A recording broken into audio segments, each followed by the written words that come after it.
So hello guys, welcome to your YouTube channel. आपके खुद के YouTube channel easy your doubts में आप सभी का स्वागत है। अ, मैं अमन मिश्रा आपको ना आपका स्वागत करता हूँ आपके खुद के चैनल में। मुझे पता है कि बहुत सारे डाउट्स होंगे आपके मन में, बहुत सारे क्वेश्चंस होंगे कि सर आप कहाँ थे। ऑब्वियसली मुझे पर्सनली भी लोगों ने पूछा कि सर आप कहाँ थे, और ये जो सीरीज आपने शुरू की थी, ये bye bye prelim series, so वो सर बीच में क्यों रुक गई। I know you must be wondering. तो मैं I was answerable to you, so मैं बिल्कुल इस चीज को एड्रेस करूंगा आपके सामने। ठीक है, ये बनता भी है आपका जानना, बिकॉज अगर वर्चुअली सही, वर्चुअली रिश्ता सही बट एक रिश्ता तो है। सो रिश्ते में जो बेसिक जो उसका फाउंडेशन होता है, दैट इज ट्रस्ट, रिस्पॉन्सिबिलिटी, वो तो निभाना पड़ेगा। अगर मैं कहीं गया था तो मुझे बताना तो पड़ेगा ही। अगर मैंने सीरीज को अगर बीच में बंद करा तो कुछ ना कुछ कारण जरूर रहा होगा। अब पता नहीं to how much extend I can share with you, I can tell you, I don't know. But अगर मैं ट्राई भी ना करूं तो आई डोंट थिंक हमारा रिश्ता कुछ काम में आ रहा है। So at least for you guys I will try to say where I was. ठीक है, क्या हुआ। तो इस चीज को यार कैसा मतलब कुछ मतलब बताने को बहुत कुछ है, और वैसे बताने को कुछ भी नहीं, आप ऐसा समझो। ये कभी कभी लगता है कि सब कुछ कह देते हैं, फिर लगता है कि लेट्स स्टॉप नाउ, और ठीक है चलता है, प्रोसेस है। बट यार आज अचानक आपको लगेगा सर आज आपको क्यों मन करा। ठीक है, वाई, आज अचानक से कैसे इस गली आ गए। ठीक है, गली में आज चांद कैसे निकला, होंगे डाउट्स। तो यार आपको भी पता चल गया होगा कि आज हमारे यूपीएससी का ऑफिशियल आंसर किया आया। ठीक है, ऑफिशियल आंसर किया आया। और फिर लगा मुझे कि मुझे अपने जनता से कुछ बात करनी है, मुझे अपने लोगों, अपने भाइयों, अपने बहनों से कुछ बात करनी है। और जो जरूरी है इस यूपीएससी फ्रेटर्निटी से कुछ डिस्कशन हो, कुछ हेल्दी डिस्कशन हो, ये होनी बहुत जरूरी है। That I felt responsible for this. ठीक है, कि मुझे जाना चाहिए, लोगों से बात करना चाहिए और कुछ अपने बारे में बताना चाहिए। ठीक है, तो शुरू करते हैं। ठीक है, अ, सबसे पहला चीज, यार लाइफ जो मेरा लर्निंग है, लाइफ में छोटी छोटी चीजें अगर आपके साथ ऐसी घटे तो आपका ये जो बड़ा लाइफ है ना वो पूरा पूरा चेंज हो सकता है। ठीक है, a small event can really turn your life upside down. कुछ भी हो सकता है, या आपकी लाइफ को सही कर सकता है, और आपकी लाइफ को बर्बाद भी कर सकता है। दोनों एक्सट्रीम में ना जाए तो आप कुछ ऐसा भी समझो कि आपकी लाइफ को कुछ ऐसे रास्ते पे भेज सकता है, छोटा छोटा इवेंट, छोटी छोटी गलतियां, छोटे छोटे हादसे, जो आपको ऐसे रास्ते पे भेज देता है जहां पर you don't know where you are heading towards, आप कहाँ जा रहे हो। ठीक है, अब मैं ज्यादा कुछ इसमें कहना नहीं चाहूंगा। मैं मेरी सिर्फ इतनी दरख्वास्त रहेगी हमारे लोक सेवा आयोग से। ठीक है, संघ लोक सेवा आयोग, यूनियन पब्लिक सर्विस कमीशन, इनसे एक दरख्वास्त रहेगी कि यार भाई आप कॉन्स्टिट्यूशनल बॉडी हो। ठीक है, संवैधानिक बॉडी हो, संवैधानिक बॉडी में बहुत ज्यादा लोगों को ट्रस्ट होता है। पावर कितना होता है ये तो हमको पता चल चुका है। ठीक है, अगर पावर नहीं रहता तो हम लोग इसको एस्पायर नहीं किए होते अपने किसी ना किसी लाइफ पर, लाइफ के किसी मोड़ पे। तो पावर है, हमें पता है यूपीएससी के पास क्या पावर है। ठीक है, पर साथ साथ यार यूपीएससी एक संवैधानिक बॉडी है, उसे ये चीज समझना चाहिए ना कि कोई इंसान, कोई एस्पिरेंट जो इस एग्जाम की तैयारी करता है, सिविल सर्विसेज की तैयारी करता है, और ये बॉडी जो रिस्पॉन्सिबल है to take civil services examination, that is CSC. ठीक है, तो यार वो बंदा, वो एस्पिरेंट अपना, एक तरह से लड़का हो लड़की हो, ये लोग सब अपना लाइफ का बहुत प्राइम टाइम, ठीक है, लाइफ का बहुत प्राइम टाइम इस जर्नी में इन्वेस्ट करते हैं। ठीक है, कोई आफ्टर ट्वेल्थ इधर लग जाता है, आजकल ऐसा ट्रेंड आ चुका है कि आफ्टर ट्वेल्थ ही बच्चे इस जर्नी में लग जाते हैं, ट्वेल्थ में ही कहते हैं मुझे यूपीएससी क्रैक करना है।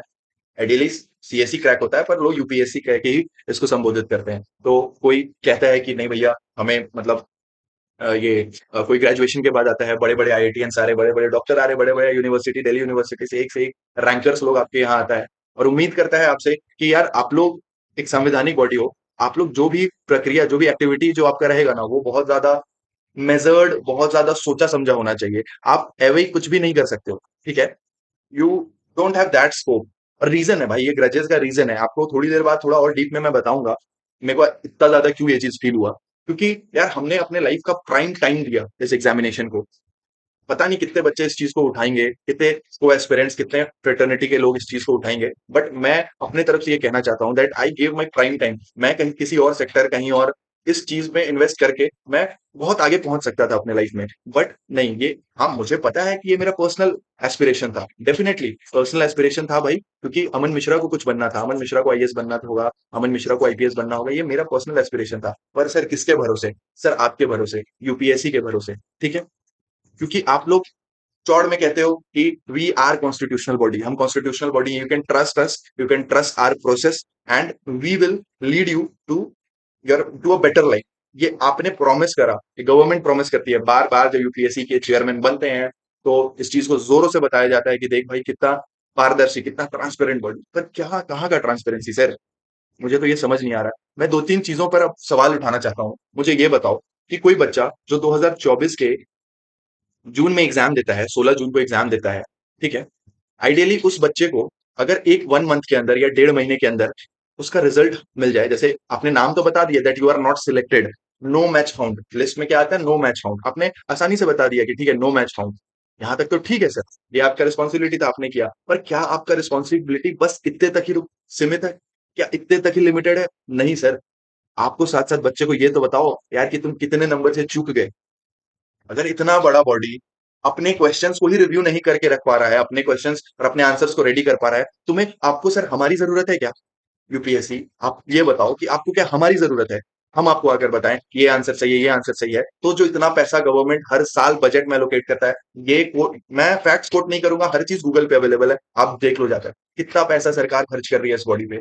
बट क्या आप लोग आंसर्स रेडी करके नहीं रख सकते हो? आप लोग या टेंटेटिव मार्क्स तो निकाल दो, कम से कम कुछ तो बताओ। देखो बाबू, तुम इतने नंबर से पास किए हो, इतने नंबर से फेल हुए हो, तो जो बच्चा ज्यादा नंबर से, 20 नंबर से, 30 नंबर से रह रहा है, तो वो भाई आराम से, अगर उसका थर्ड फोर्थ अटेम्प्ट है तो he can look towards plan B, वो आराम से देखेगा। और जिस बच्चे का 2 नंबर 5 नंबर से रह रहा है, तो वो नेक्स्ट अटेम्प्ट के लिए proper mindset, with good mindset, कि इतने बड़े एग्जामिनेशन का मैं कट ऑफ के इतने करीब आ चुका हूं, तो वो उस माइंडसेट से जुड़ के पढ़ाई कर पाएगा।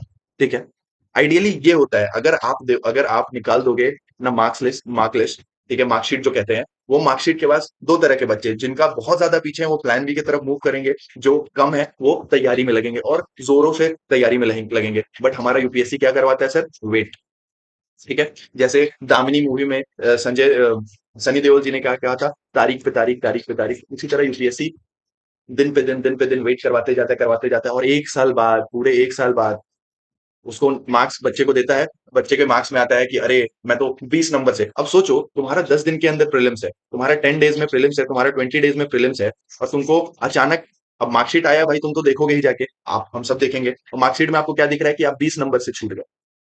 तो सोचो उस एस्पिरेंट का क्या होगा, मतलब हाल क्या होगा? आप खुद सोचो उस एस्पिरेंट का हाल क्या होगा जो 20 नंबर से छूटा हुआ है। क्या वो गैदर कर पाएगा कॉन्फिडेंस? जो खुद यूपीएससी ने चकनाचूर किया है अभी तुरंत 10 दिन पहले, 20 दिन पहले, क्या वो गैदर कर पाएगा खुद को और फिर से एग्जाम में एक अच्छे माइंडसेट से बैठ पाएगा? नहीं सर, नहीं बैठ पाएगा। फिर भी कोई बंदा जाके चलो बैठता है। अब तो सबसे बड़ा चीज तो मैंने पहले ये बता दिया कि किस तरह से आप बर्बाद कर रहे हो। अब सपोज किसी बंदे का, आप चलो एक केस ये लेते हैं, किसी बंदे का 1 या 2 नंबर के कारण रहा, उसको पर पूरे साल नहीं पता है वो कितना पीछे रहा, किस डायरेक्शन में उसको तैयारी को ले जाना है। वो कोचिंग के आंसर शीट के भरोसे रहता है। और जो कि आपने 2023 में क्या करा? 2023 में 20 से 25 नंबर का डिफरेंस आ चुका था कोचिंग के आंसर की का और यूपीएससी के आंसर की का, तो सर वो भी रिलायबल नहीं है। तो बच्चा जिस जो एक या 2 नंबर से छूट चुका है, वो किसके भरोसे तैयारी करे सर अगले साल का? उसे तो पता ही नहीं है ना अभी तक मैं कहाँ पहुंचा। Dear chairman sir, dear chairman, मैं ये कहना चाहता हूँ आपको, सीधी बात, नो बकवास। मैं ये आपको बताना चाहता हूँ पूरे हमारे फ्रेटर्निटी के हिसाब से, कि अगर आपको अभी तक पता ही नहीं चला है कि आप कहाँ तक पहुंचे हो, जैसे ट्रेन होता है, हम एक ट्रेन की जर्नी करते हैं 24 आवर्स, 24 घंटे के लिए अगर हम ट्रेन की सफर करते हैं, तो हर 2 घंटे में हमें जानना है कि कितना किलोमीटर हम पार कर चुके हैं, कितना किलोमीटर पहुंच चुके हैं, या फिर कौन सा स्टेशन आया भैया। हम सब पूछते हैं ना, अरे नहीं नहीं चंडीगढ़ आ गया, अच्छा चंडीगढ़ आ गया, चलो ठीक है। अब क्या आ गया? तो अंबाला आ गया, अच्छा अच्छा ठीक है, ठीक है। पर हम एस्पिरेंट के लाइफ में हमें खुद नहीं पता रहता है, पूरे साल एफर्ट लगाने के बाद, एग्जाम देने के बाद, मार्क्स नो मैच फाउंड होने के बाद हमें पता ही नहीं रहता है कितने मार्क्स से हम छूट गए। सर जब आप बताओगे ही नहीं कि हम कितने नंबर से छूटे हैं, तो सर आप कैसे चाहते हो कि पूरे साल हम क्या मानकर तैयारी करें? क्या हम खुद को बहुत नीचे समझ के बहुत ज्यादा तैयारी करें? या क्या माने सर? प्रीलिम्स में अगर कोई बच्चा हर बार 2 नंबर से छूट रहा है, 1 नंबर से छूट रहा है, अब वो पूरे साल क्या प्रीलिम्स की तैयारी करता रहे? नहीं सर, इसकी क्लैरिटी आप दे ही नहीं रहे हो। 1 नंबर से छूटा, 2 नंबर से छूटा, यार उसकी उसका जीवन, उसका मेहनत, उसका कर्म, उस पे भी बात करेंगे, उस पे भी बात करेंगे। पर सर मार्क्स नहीं बताना सबसे पहली, मुझे लगती है सबसे बड़ा जो दिक्कत है, सबसे बड़ा जो चेंज आना चाहिए, सबसे बड़ा रिफॉर्म जो आना चाहिए हमारे हिसाब से, मुझे ये लगता है। आप सब भी कमेंट में बताना, अपना बताना। मुझे लगता है दैट यूपीएससी शुड पब्लिश, देखो मैं लिख दे रहा हूँ, यूपीएससी शुड पब्लिश रिजल्ट, ठीक है, एज सून एज पॉसिबल। समझ रहे हो क्या?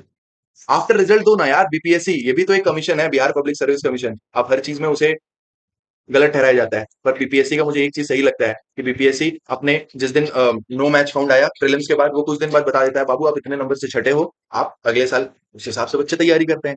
सबसे बड़ा दिक्कत ये है।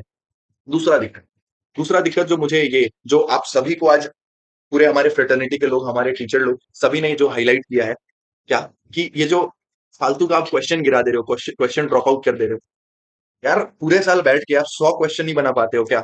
मुझे ये बताओ, 100 क्वेश्चन सही सही आप नहीं बना सकते हो क्या? मुझे तो ये नहीं समझ में आ रहा, काहे का संवैधानिक बॉडी? फिर क्या करें फिर? अपन कुछ कह नहीं सकते ना सर, अपने को भी गाइडलाइंस में रहना है, अपने को भी तरीके सलीके से रहना है। तो मैं सर प्यार से ही समझा रहा हूँ, प्यार से ही इस बात को रख रहा हूँ कि sir 100 question, sir it's only about 100 question. Sir आप 100 क्वेश्चन भी नहीं बना पा रहे हो, तो सर अब अपन क्या करें? जब हमारा बॉडी, जिस बॉडी के सहारे बच्चे गाँव से दिल्ली आके रह रहे हैं, राजेंद्र नगर में, मुखर्जी नगर में, लक्ष्मी नगर में लोग भटक रहे हैं, दर दर की ठोकरें खा रहे हैं, एक बॉडी के सब उस बॉडी के बाहर जाकर फोटो खिंचवाते हैं, यूपीएससी। सर आप लोग क्या कर रहे हो? मुझे ये नहीं समझ में आ रहा है। एस्पिरेंट फिर किसके सहारे दिल्ली में धूप बरसात, करोल बाग में अचानक किसी का पानी भर जाना, ये सब किसके सहारे सहे? जो हमारा बॉडी है, हमारा संवैधानिक बॉडी है, जिसके सहारे अपन घर से बाहर निकलते हैं, यूपीएससी, वो भी तो सर ऐसा धोखा दे रहा है। फिर क्या रह जाएगा अपना? सर इस पे सोचने की जरूरत है। तो आई रिक्वेस्ट कि आप इस वीडियो को शेयर करो, पहुंचाओ लोगों तक यार, खुद इस चीज पर अपना पॉइंट रखो, आगे बढ़ाओ। हाँ, अब मोस्ट इंपॉर्टेंट सेक्शन, अभी और दो चीज पे बात करेंगे, पर सेकंड लास्ट जो मोस्ट इंपॉर्टेंट मुझे लगता है, कि आपको मैं अपना मार्कशीट दिखाना चाह रहा हूँ। अब देखो, अब देखो सर, पहले देखो उसके बाद बात करते हैं, ठीक है? अब देखो। हाँ जी, ये था कट ऑफ। होपफुली आपने कट ऑफ देखा होगा। मैं ईडब्ल्यूएस में आता हूँ, तो मैंने इस इससे मतलब, ठीक है, ये है। और ये जनरल का कट ऑफ, ठीक है, 87.92, ठीक है सर, ओके। और सर ये बकायदा मैं मास मीडिया पे इस चीज को डाल रहा हूँ सर, ये हमारा नाम हुआ, ये हमारा रोल नंबर हुआ, और सर ये देखिए, आप देखो नंबर 80, ये है, ईडब्ल्यूएस का था मेरा 85.92, ठीक है, ये जनरल का कट ऑफ है, ठीक है, मैंने डाला 85.92, और आप देखो डिफरेंस, खुद कैलकुलेट कर लो सर। अब बच्चा करे तो क्या करे? सर कितने क्लोज से रह जाना, ठीक है। अब ये चीज, दूसरा आप सी सेट देखो, सी सेट सभी को पता ही है, 66 पासिंग होता है, और आई क्लियर सी सेट, ठीक है। प्रीलिम्स मुझे लगा, मैंने वीडियो बनाया है, आप इससे पिछला वीडियो देखो कैसे अटेम्प्ट करते हैं क्वेश्चंस, मैंने पूरा अपना क्वेश्चंस लाइव आपको अटेम्प्ट करके दिखाया है, ठीक है। और मैं मार्क्स का वेट कर रहा था, मैंने उस वीडियो में बोला कि मुझे हमेशा हर वक्त लगा कि मैं कर दूंगा, मैं कर लूंगा, कर लूंगा, पर सर देखो क्या हुआ, एक पॉइंट लिए मैं रहा। मेरी गलती हो सकती है, इससे पहले ही मुझे लगता है कि ठीक है मैं यहीं तक पहुंच पाया, कोई बात नहीं, ठीक है। अभी तक मैं लक को ही मान रहा था कि ठीक है लक खराब था, या फिर मेरा दिन खराब था, मैं एक दो क्वेश्चन और करता। पर सर जब मुझे इस क्वेश्चन में, क्योंकि बहुत सारे टीचर्स ने भी हाईलाइट किया, ये आपको अभी तक पता चल गया होगा, ये देखो मेरा लाइव, मेरा खुद का, ये मैंने स्क्रीनशॉट लिया है, ये मेरा स्क्रीनशॉट लिया हुआ है, ठीक है। ये मेरे ही क्वेश्चन पेपर का था, ये आपको दिख जाएगा मेरे पुराने वीडियो में, मैं इसको सॉल्व करने का टेक्निक भी शायद बताया होगा, ठीक है। अब देखो, union finance minister on the behalf of prime minister, sir क्या बात कर रहे हो यार यूपीएससी, तुम कह रहे हो बोथ, बोथ 1 and 2 कह रहे हो भाई, कैसे? कैसे सर? जो भी ऑनरेबल वहां पे बैठे हुए हैं, जो भी माननीय वहां बैठे हुए हैं, प्लीज हमें बताएं कि कैसे बोथ कैसे होगा सर? अगर ये क्वेश्चन मेरा गलत नहीं करते तुम, आप सॉरी, आप अगर यूपीएससी, आप अगर मेरा ये क्वेश्चन गलत नहीं करते, तो पहले तो 1/3 मेरा माइनस नहीं होता, उल्टा मुझे 2 नंबर मिलता। ये क्वेश्चन आपने गिराया भी नहीं है, उस पर मैं आऊंगा।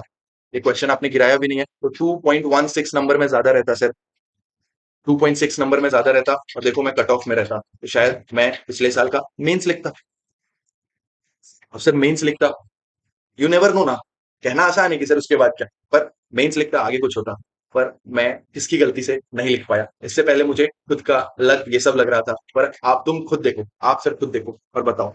और ऐसे मैं नहीं, ऐसे इंडिया में अभी हैंडफुल नंबर ऑफ एस्पिरेंट्स तो होंगे जिनका आपके तरफ से गलती के कारण ये हुआ। अब 3 क्वेश्चन पकड़ो, 3 क्वेश्चन आपने 3 क्वेश्चन आउट कर दिया, 3 क्वेश्चन गिरा डाला। मतलब 3 क्वेश्चन गिराने का मतलब ऐसा समझो कि ना इसमें जिसको नंबर आया उसको मिलेगा, ना माइनस, कुछ नहीं। और सोचो भाई, जब 97 फिर तो आप 97 पे मार्क कर रहे हो, तो क्या जरूरत है ये सब करने की। आप शांति से 1 साल लेके अच्छे से क्वेश्चन बना लो ना, हम ज्यादा तो आपसे डिमांड नहीं कर रहे हैं यार। पढ़ाई भी हम खुद कर रहे हैं, हम अपने कोचिंग, हमारे मम्मी पापा, हमारे पेरेंट्स, सभी के, हमारे पेरेंट्स, हमारे गार्जियन, हम खुद पढ़ के इस एग्जाम की तैयारी करें। अभी तक ये हम खुद का पैसा लगा रहे हैं, हम खुद कोचिंग जा रहे हैं। आपका काम बस एक, आपको फॉर्म का पैसा भी दिया जा रहा है बकायदा, आपसे बस एक काम किया गया, कहा गया करने को कि 100 क्वेश्चंस बनाने, 100 क्वेश्चंस बनाने। क्या ये इतना बड़ा काम है क्या? तो मुझे पता नहीं फिर इसके बाद क्या बोलना चाहिए, इस चीज में क्या बोलना चाहिए, क्योंकि आई कांट से दिस यार, आई कांट, मतलब मुझे, आई एम स्पीचलेस। इसमें मैं कुछ बोल नहीं पा रहा हूँ इस चीज को लेकर, क्या बोलूं, किसको बोलूं। ये रीजन है, मैं रीजन समझा दे रहा हूँ आगे। ठीक है, ये तो उम्मीद है आप लोग देख चुके हो। ठीक है, अब भाई 1 साल जो हो जाता है ना, 1 साल जो जाता है, तो आपको खुद ही नहीं समझ में आता है 2024 में, जैसे मुझे नहीं समझ में, मेरा मेरा किस कारण से रहा। 2023 में भी सेम था, 2023 में भी 75 गया, मेरा 60s में कुछ था। यार तुम पहले बता देते तो मैं और मेहनत करता। स्टिल मैंने मेहनत की, मैं इसको एक लेवल तक लेकर आया, मैं इसको एक लेवल तक लेकर आया। 60s में था, 75 लाना था, 7-8 क्वेश्चन का मेरा पता है, 7-8 मार्क्स के लिए पिछले साल 2023 में रहा था। उसको मैं बढ़ाकर 2024 में पार कर देता। बट हाँ भाई, फिर देख लो, एक नंबर से रह जा रहा है। सर आप लोग भी क्वेश्चन, मैं तो अपनी तरफ से कर ही रहा था, पर अब जब मेरे को क्वेश्चन दिखा कि आपने मान लिया कि प्रधानमंत्री बनाते हैं बजट, अब सर इस पे क्या ही डिस्कशन करें, इस पे तो फिर यही, जिसमें तू राजी उसमें मेरी रजा है, ऐसे करके कुछ लाइन है ना। उम्मीद है आप समझ गए होगे मैं क्या कहना क्या चाह रहा हूँ। फिर तो आप ही महामहिम हो, जो डिसीजन लेना आप ले सकते हो। फिर हमसे सर एग्जाम ही क्यों ले रहे हो, सर वो भी छोड़ दो, वो भी आप अपने से मार्किंग भी कर दो। ठीक है, तो चलो कोई नहीं। तो अब आते हैं दूसरी बात पे। दूसरी बात यही होती है भाई कि पता नहीं चला फिर 2024 के बाद मेरे को यार इच्छा ही नहीं करा फिर कंटिन्यू करने का। जब ऐसे माइनर माइनर चीजों से गया मैं नीचे, तो इस चीज में अभी कंटिन्यू करने का इच्छा नहीं करा। तो लाइफ में फिलहाल तो I am pursuing my passion आप लोगों के लिए। ठीक है, अपने पैशन को परसू कर रहा हूँ। ठीक है, जो कि है मेंटरिंग करना, बच्चों को पढ़ाना, बच्चों को मेंटर करना। वो मैं एक अच्छे ऑर्गेनाइजेशन से जुड़ के इस काम को आगे बढ़ा रहा हूँ। ठीक है, तो I am doing good. But जो चाहा था उधर, जो चाहा था वो तो नहीं हो पाया। बट जो हमारा प्लान भी नहीं कहेंगे इसको, अपन पैशन ही कहेंगे। Passion is never your plan B. Plan B होता है जो दाल रोटी के लिए आप करते हो, मेरे हिसाब से ये डेफिनेशन है। पर होपफुली प्लान भी नहीं जाना पड़ा, मेरा जो पैशन है वही दाल रोटी का जुगाड़ कर दे रहा है, तो ऐसा कोई इशू अभी है नहीं। ठीक है, तो बस इस चीज को लेकर अपन अग्रसर हो चुके हैं। ठीक है, एक I got a good break in my life, तो मैं उस चीज को लेकर आगे बढ़ गया। ठीक है, पर आज बस अचानक से जिस दिन रिजल्ट आया उस दिन मन करा आपसे मिलने का, पर लगा कि ठीक है यार, 1 नंबर से क्या ही इसमें बताना क्या है। पर आज जब ये दिखाना कि 1 नंबर यूपीएससी के, फिर दिल पे लगा, फिर भाई सच में बुरा लगा। ठीक है, बुरा लगा कि अपन इतने मेहनत से, और पूरा इस बात को नहीं लगाना यार, छोटी छोटी बात नहीं है यार, पूरा साल का बात होता है भाई, पूरा करियर का बात हो जाता है। पूरा करियर का बात हो जाता है। ठीक है, आपने अपना लाइफ का, जैसे हमने अपने लाइफ का प्राइम टाइम से दिया था इस चीज को, दिया है ना सर, तो वो फिर सर बुरा लगता है। ठीक है, पूरा का पूरा साल चला जाता है, आपको भी नहीं पता रहता कितने नंबर से क्यों गया। अगर आइडियली आप खुद बताओ सर कि अगर 2024, जितने लोग मुझे सुन रहे हो, 2024 16 जून को पेपर हुआ, और हमें जुलाई तक जब रिजल्ट निकलता है, और जुलाई तक अगर हमें पता चल जाता, जुलाई एंड तक रिजल्ट आया था शायद, तो पता चल जाता है कि कितने नंबर से मैं रह रहा हूँ। अगर 1 नंबर से मुझे पता रहता मैं रह रहा हूँ, तो मैं क्यों 2025 का अटेम्प्ट छोड़ता, मैं क्यों 2025 से दूर जाता सर। अब खुद सोचो, जो बच्चा 1 नंबर से रह रहा है, सी साइड में मेरा अच्छा नंबर है, मैं उसी को और बढ़ाता, मैं 100 पार करता। पर मैं इधर भी तो सर पार कर ही जाता ना। पर सर एक ऐसा सिस्टम है, आप सिस्टम को कुछ कह नहीं सकते। हम लोग प्रो गवर्नमेंट वाले लोग हैं, इस चीज की तैयारी कर रहे हैं, तो आई हैव बिलीव, और मरते दम तक रहेगा, I have believe in this system. System में बिलीव है, इस कारण अपन इस चीज की तैयारी की है, और अपने लाइफ का प्राइम टाइम इस चीज को दिए। उससे बिल्कुल कभी भरोसा नहीं हटेगा। बट हाँ, रिफॉर्म, रिफॉर्म तो सर कोर है सर, रिफॉर्म कोर है डेवलपमेंट के। सर रिफॉर्म, और रिफॉर्म से पहले सर क्रिटिसिज्म। अगर किसी बॉडी को क्रिटिसिज्म झेलने की ताकत नहीं रही ना, और वो एक्शंस लेने लगा, तो सर वो कभी आगे नहीं बढ़ पाएगा, और it is doomed to fail. तो क्रिटिसाइज हम कर रहे हैं, रिफॉर्म होना चाहिए, रिफॉर्म ये होना चाहिए, बहुत सारे रिफॉर्म है। आप प्लीज, जो टीचर्स बड़े बड़े सारे चैनल्स हम सब जो बोल रहे हैं, सभी लोग मिलाकर पैटर्न बना के इनको देते हैं, ठीक है, होपफुली ये चीज होगा। पर मैं अपने पोर्टल से, अपने स्थान से ये चीज तो कह सकता हूँ कि मुझे अभी जो करेंटली रिफॉर्म चाहिए कि 100 के 100 क्वेश्चन तुम सही बनाओ, 100 के 100 क्वेश्चन तुम सही बनाओ, बिना उसको आप पुट डाउन किए, पुट अप किए, कुछ मत करो सर, प्लीज प्लीज कुछ मत करो। और दूसरा सर, मार्कशीट तुरंत दे दिया करो यार, बच्चों को पूरा हुआ पूरा साल खराब हो जाता है। क्योंकि क्या करेगा जो 25 साल का लड़का है, 26 साल का लड़का है, उम्र हो चुका है, चौथा अटेम्प्ट है, पांचवा अटेम्प्ट है, उसको और टेंशन होता है अपने करियर का, अपने लाइफ का, प्राइम एज खत्म होते जा रहा है उस चीज का। और वो कैसे मतलब अंधेरे में तीर चलाता रहेगा। तो सर आपके ऊपर है सारे एस्पिरेंट के लाइफ के अंधकार को कुछ परसेंट तक हटाना। जब तक एग्जाम नहीं क्लियर होगा पूरा 100% अंधकार नहीं हटेगा, we also know that. Sir कुछ परसेंट आपके हाथ में है, आप प्लीज उसको हटाइए। तो मैं जितना भी सर वर्ड यूज किया हूँ, दिस इज फॉर चेयरमैन साहब एंड जो भी रिस्पॉन्सिबल इंसान तक ये वीडियो जिस भी समय पहुंचेगी, प्लीज सर कीप एक्शन। अब बात कर लेते हैं यार थोड़ा सा अपने B2P सीरीज के, बाय बाय प्रीलिम सीरीज का। तो यार सबसे पहले जो मेरे से जुड़े हैं और जिनको बुरा लगा छोड़ना, तो सॉरी उस चीज के लिए, but it's a very small thing यार। मैं दिल से मतलब कभी चाहता नहीं हूँ, अभी मैं जो पैशन ही को फॉलो कर रहा हूँ, और मैं मेंटरिंग करना मेरा यार वो मेरे को अंदर से पसंद है, मेरे को अच्छा लगता है, इसलिए मैं करता हूँ, ठीक है। तो वो मैं कभी नहीं छोड़ता, यूट्यूब के माध्यम से भी नहीं छोड़ता। पर सर मेरे को ये इस पूरे सिस्टम से अभी कुछ अजीब सा आने लगा था अंदर से, मेरे को इस पूरे सिस्टम से, इस पूरे प्रिपरेशन से कुछ अजीब सा फील आने लगा था। बस इस कारण मैं सर उसको कंटिन्यू नहीं कर पाया, मैं उस बुक को पढ़ना पढ़ाना उस चीज को कंटिन्यू नहीं कर पाया सर। तो इसलिए मैं बस, और सोचा क्रेडिबिलिटी की भी कि मैं क्या ही बोलूं, मैं लास्ट में, मेरे को पता बहुत कुछ था इसके बारे में, समझाने को बहुत इच्छा था, पता बहुत कुछ नहीं है, मतलब पता क्या, अपना लिमिटेड नॉलेज है उस चीज का, मैं आप तक बात पहुंचा भी सकता था, मैं लगा भी हुआ था, धीरे धीरे तो सीख ही लेते, सब चीज सही चल रहा था। पर बात है यार अंदर से वो इच्छा शक्ति नहीं रही, ठीक है, वो मजा नहीं आ रहा था। तो अपना तो एक ही फंडा है, जिस चीज में मजा नहीं आए तो फिर क्यों ही किसी सामने वाले का समय खराब करें। क्योंकि अगर मैं उस एंथुजियाज्म से पढ़ा नहीं पाऊंगा, उस एंथुजियाज्म से आपको वो सब्जेक्ट नहीं पढ़ा पाऊंगा, तो मैं उस सब्जेक्ट को छोड़ना ज्यादा बेटर प्रेफर करता हूँ। मैं यार उसको खींच कर आपका समय बर्बाद करके मेरे को मजा नहीं आता है। वापस से जब फिर से एंथुजियाज्म जागेगा इस सेक्टर के लिए, तो होपफुली कोई वही जो राम रचि रखा, वी ऑल नो दैट, ठीक है, तो जो रघुनाथ जी चाहेंगे, जो हमारी श्री जी, हमारी राधा माँ चाहेंगी, ठीक है, तो वही होगा, अंत में वही होगा। तो तब तक के लिए तो बस भगवान ने जहां मौका दिया, जहां पहुंचा दिया, बस लगे हुए हैं इसी, जहां पर है उसी में अगर मजा आ गया, उसी में लाइफ कटा, उसी में खुशी है, कोई दिक्कत नहीं है, ठीक है। पर हाँ, इस B2P सीरीज के लिए बहुत ज्यादा मतलब तहे दिल से माफी, जो भी एस्पिरेंट हमारे साथ जुड़े हुए थे, ठीक है। पर अ, आपको इस चीज को मैं एंड में ये कहना चाहूंगा, आप अगर यहाँ तक आ चुके हो तो एंड में मैं बस भाइयों बहनों ये आपसे कहना चाहूंगा कि यार आप अगर इस एग्जाम की तैयारी कर रहे हो, तो आप प्रो बंदे हो, प्रो गवर्नमेंट बंदे हो, ठीक है। रिफॉर्म जरूरी है, क्रिटिसिज्म भी होना चाहिए, पर हर चीज का टाइम होता है सर, हर चीज का टाइम होता है। तो सर अभी वो टाइम आपके लिए नहीं है। आप सभी का एग्जाम है, ठीक है, अपना एग्जाम है, एडमिट कार्ड देखो, आप सेंटर विजिट करो, ये सारी चीजों को करो, ठीक है, और अपने एग्जाम में लगे रहो यार। मैं सच बता रहा हूँ भाई, as a younger brother, as a elder brother, as a friend, मैं तुमको यही गाइड करता हूँ कि इन सब चीजों में मत फंसो। ये तो अंदर की बात थी, तुम इसको, मेरी वीडियो को सेव कर लो, 25 के बाद देखना, मेरे को कोई दिक्कत नहीं है, 25 के बाद शेयर करना, 25 के बाद जरूरी लगे जो करना है करना, या रिपोर्ट मार देना, कोई इश्यू नहीं है, रिपोर्ट कर दो तुम। पर सब चीज किसके बाद, 25 तारीख के बाद भाई, ठीक है, 25 के बाद ही होनी चाहिए। तब तक यार मन लगा के जो भी है, अब उसको नोट वोट को पढ़ो, नोट्स को रिपीट रिपीट करो, ठीक है। मैं तो बहुत सारा PYQs करवाया, होपफुली तुम कर लिए होगे मेरे साथ, और आगे भी उस वो टेक्निक सिखा दिया ना, टेक्निक सिखा दिया, टेक्निक को यूज करके तुम पढ़ लोगे, मेरे को पता है, पढ़ लिए होगे अभी तक, ठीक है। और आप फॉर एग्जाम डे भाई, एग्जाम में अगर क्वेश्चन टफ रहा, तो भैया सभी के लिए टफ रहेगा। वो अप्रोच जो 2023 के पेपर में आया था वो टफ था, तो जैसे कुछ नया पैटर्न लाया था, all of the above, only one, only two, only three, only four, तो सभी के लिए था, फॉर ऑल। तो इसमें कट ऑफ गया नीचे, तो सर सभी के लिए नीचे गया। मेरे टाइम में मैं यही नहीं कैलकुलेट कर पाया, मेरे को लगा यार दूसरे तो कर लेंगे, जिसके कारण मैं ज्यादा ओवर अटेम्प्ट करा और मैं ज्यादा नेगेटिव चला गया, तो मैं कट ऑफ से 6 7 8 नंबर नीचे चला गया, ठीक है।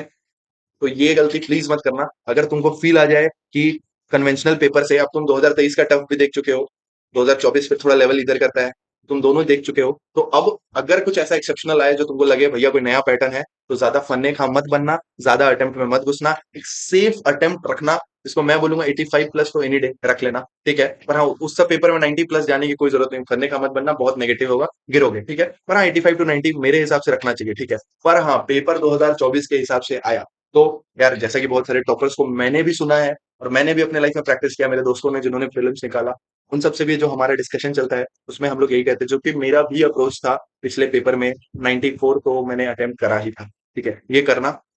कितना भी गिरोगे कट ऑफ पार करोगे, ठीक है। अब तुम्हारा किस्मत खराब होगा कि एक दो नंबर से तुम रह जाओगे, उसका नहीं पता, बट हाँ सेफ अटेम्प्ट होता है। 90 प्लस, अगर पेपर आसान बन गया, थोड़ा तुमको दिख रहा है कि फैक्चुअल पूछ रहा है, सबको पता होगा, तो भैया प्लीज 90 प्लस तो कोशिश कीजिएगा रखने का, एक्यूरेसी रखिएगा, दिमाग को शांत रखिएगा पेपर में, ठीक है। और अति मत सोचना, अति मतलब एक्स्ट्रा, ठीक है भैया। प्लीज एक्स्ट्रा मत सोचिएगा, अपने आप को लिमिट रखिएगा, जितना पता है उसको बेस्ट तरीके से कीजिएगा। और हाँ, ये तो हो गया जीएस के लिए। सीसेट के लिए, सीसेट के लिए तो भैया एक ही एडवाइस, और मैं सही बंदा हूँ एडवाइस करने के लिए, अब मैं फील करता हूँ, क्योंकि सबसे पहला क्रेडिबिलिटी आता है आपका मार्क्स से। आप यहाँ पहले मार्क्स देख लो, ठीक है। मार्क्स होपफुली सही रहा, तो इस मार्क्स के साथ मैं एक चीज तो आपको बताना चाहता हूँ। ऑब्वियसली उतना एक्सेप्शनल नंबर नहीं है, आई नो दैट, पर हाँ पास हो गए काफी है, ठीक है इसमें। तो सी साइड के लिए मैं अगर आपको गाइड करूं, मैंने मैथ्स में, टेंशन मत लेना, मैथ्स में मैंने उतना टच ही नहीं करा। मैथ्स को मैंने उस हिसाब से टच नहीं करा, ठीक है। इससे मुश्किल से चार पांच छह क्वेश्चन बनाए होंगे, छह सात क्वेश्चन बनाए होंगे। मेरा फोटे जो है रीडिंग कॉम्प्रिहेंशन था, मैंने बहुत ज्यादा प्रैक्टिस की थी, तो रीडिंग कॉम्प्रिहेंशन कर लिया था। और जो अपना लॉजिकल रीजनिंग है उससे करा था, और मैथ से क्वेश्चन ढूंढे थे। हाँ, तो इंपॉर्टेंट सी साइड में ये बताना है कि 180 क्वेश्चन अगर आता है चाचा आपके पास, ठीक है, भाइयों बहनों आपके पास, तो 180 क्वेश्चन में से ढूंढना, ढूंढना, अरे क्या होता है ढूंढना का स्पेलिंग, चल इंग्लिश में लिख देते हैं।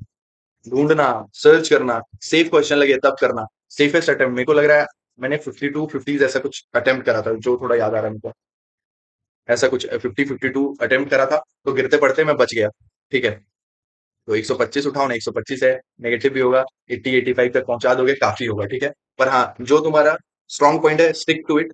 जो थोड़ा वीक रह गया हो अब तक, जो वीक रह गया है, तो पहले उसमें मत उलझना, पहले अपना स्ट्रॉन्ग करो। एलआर मैथ्स, फिर ऐसे करके ढूंढो, ठीक है। और मूड चेंज करने करने के लिए आप लोग थोड़ा थोड़ा ये ऐसे बना लिया, थोड़ा एलआर बना लिया, ऐसे भी कर सकते हो, काम आता है, ठीक है। परेशान बस मत होना, ठीक है।